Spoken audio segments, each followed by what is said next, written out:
भगवान की असीम कृपा, भगवान भोलेनाथ की असीम कृपा। बड़े बड़भागी हैं हम सभी कि आज हमें इस गौरव गाथा को कहने का अवसर प्राप्त हुआ और आप सभी को इस गौरव गाथा को सुनने का अवसर प्राप्त हुआ। क्योंकि भगवान की जब अद्भुत कृपा होती है, जन्मांतरे वा भवेत् पुण्यम, जब जन्म जन्मांतर के पुण्य हमारे उदित होते हैं तब हमें ऐसे अवसर प्राप्त होते हैं। श्रीमद् भागवत जी के अंतर्गत नारद जी यही बात कहते हैं उन शनकाद ऋषियों को देख करके। सर्वप्रथम तो जितने भी यहां बड़भागी बैठे हैं सबके हृदय में श्री सीताराम जी का दर्शन करते हुए सबको एक श्रृंखला में प्रणाम करते हैं। गोस्वामी जी कहते हैं कि सिया राम मैं सब जग जानी, करहूं प्रणाम जोर जुग पानी। मैया पार्वती की चिर संघनी एवं सहयोगवान सहेली मैया सीता के पद चिन्हों पर चलने वाली इन भक्तमयी माताओं को मेरा पुनः, क्यों? क्योंकि इनकी संख्या ज्यादा है इसलिए। हाँ, शायद अगर जो इसीलिए हम अपने आप को बड़भागी मानते हैं, अगर शायद हमारे ऊपर माता जी की कृपा ना हो तो आप सही बता रहे, पीछे मुड़कर गिन लो कितने लोग बैठे हो।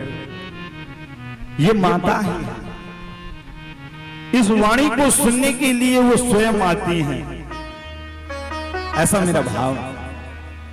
क्योंकि मैंने गुरुजनों से जाना है, माता भवानी जन को भवानी, बंधो भवानी भगनी भवानी, गोत्रम भवानी सकुलम भवानी, बिना भवानी नहीं किंच दासी। इस दास पर अतिशय कृपा है और यहाँ जो भी मिलता है सब माई का ही स्वरूप मिलता है। और हमें तो लग रहा है नई नई कथा है, कहीं जो है शिव पुराण भूल करके देवी पुराण ना चालू हो जाए जो है। अब वो भी कहलाने वाली यही है।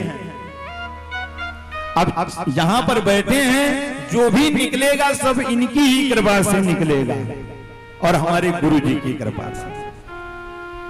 हाँ, क्योंकि गुरु के बिना संभव नहीं हो। इस दरबार में तो बिना गुरु के कुछ मिल ही नहीं सकता है, ये व्यक्तिगत अनुभव हमारा कहता है।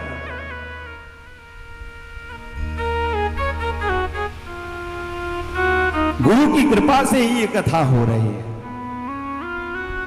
और अपने जीवन का ये स्वप्न है हमारे साथ जो रहा है वो अद्भुत हो रहा है। आपको भी बता देंगे तो आश्चर्य होगा।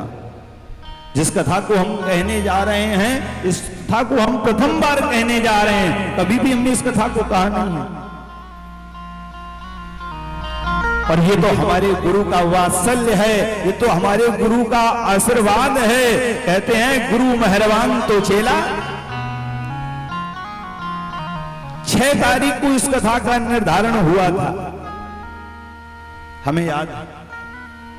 1 से 7 तारीख तक हमारा आयोजन था ककड़ौरा सफीपुर में श्रीमद् भागवत कथा का। 6 तारीख का इस कथा का अनाउंसमेंट हुआ था। और इस अनुष्ठान का एक आश्चर्य और बता दें, हमारे गुरुजी दिख नहीं रहे, बड़े भैया कहां गए? इस कथा का एक आश्चर्य अद्भुत और हम बता दें कि 6 तारीख से आज का दिन जोड़ लीजिए। अभी ये चिंतन चल रहा था हमारा, ठीक 41 दिन, आज 41वें दिन पर हम यहां बैठे हुए।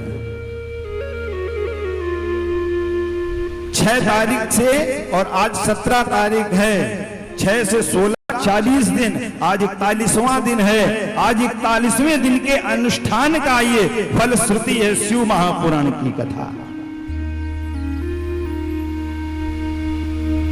6 तारीख की बात है।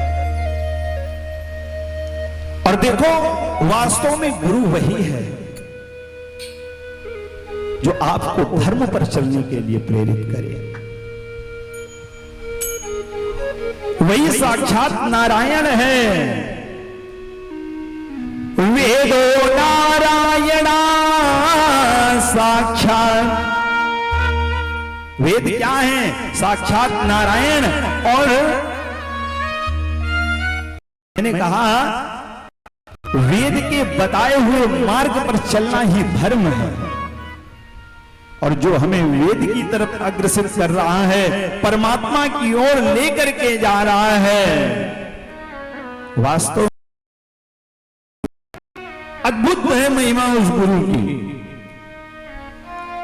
अद्भुत है। वो संसार में वो बिरला संत से कोई कम नहीं है, भगवान से कोई कम नहीं है, क्योंकि गुरु के लिए तो कहा ही गया है, गुरु ब्रह्मा गुरु विष्णु देवो महेश्वरः, गुरु साक्षात परब्रह्म तस्मै श्री गुरुवे नमः। यहां हमारा भाव है का गुरु ब्रह्मा, बोले कौन? जो सृजन करता है। कौन सृजन करता है? हमारे माता पिता। गुरु विष्णु हो, कौन? बोले जो पालन करता है, क्योंकि विष्णु का कार्य है पालन करना। गुरुर्देवो महेश्वरः,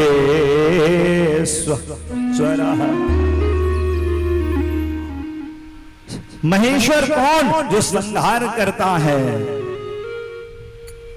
अब संहार का अर्थ और कहीं नहीं लगाएंगे, जहां है वहीं लगाएंगे। आपको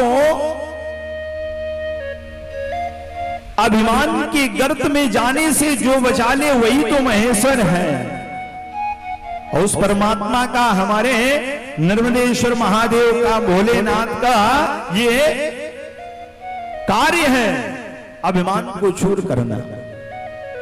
और इस कथा को आप सुनेंगे तो ये हमारे गौरी शंकर भगवान ऐसे हैं, इनका बस एक ही काम है। कौन? बोले संहार से बचाना, कहीं डूब न जाओ तुम अपनी ऊंचाइयों की बुलंदी पर पहुंचते हुए, इसलिए वहीं पर कान पकड़ करके ला देते हैं। और न जाने कितने लोगों का अभिमान दूर किया, इनका नाम हो गया। बोलिए गर्वाहारी भगवान की जय हो। इनका नाम गर्वाहारी है। चाहे रावण का अभिमान रहा हो, चाहे ब्रह्मा का अभिमान रहा हो, चाहे विधाता ब्रह्मा का अभिमान रहा